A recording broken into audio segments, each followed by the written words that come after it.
Fitness goals and outcomes. Fat loss occurs when weekly calorie intake is less than weekly calorie burn. The most effective combination includes strength training, daily steps, and a high-protein diet. Key metrics to track are body weight trend, waist measurement, and strength improvement in key exercises.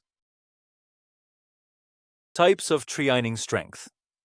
Training involves training muscles against resistance, such as dumbbells, machines, bands, or body weight. It increases muscle and strength, supports metabolism, and strengthens bones and joints.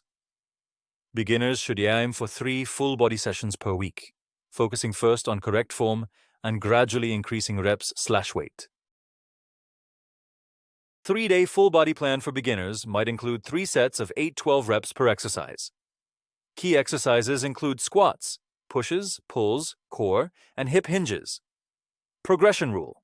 If you can complete all sets with good form, increase the weight slightly next session. Nutrition basics. For fat loss, maintain a slight calorie deficit.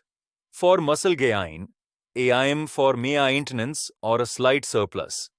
Protein helps maintain and increase muscle mass and control hunger.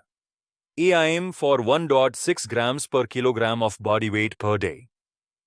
Carbs support training performance, and fats are essential for hormones and health. Recovery. Aim for 7 to 9 hours of sleep per night. Poor sleep can decrease recovery and increase hunger. On rest days, keep light movement such as walking and stretching. Signs of overtraining include reduced motivation, disrupted sleep, and a continuous drop in strength/performance. Common mistakes. Common weight loss.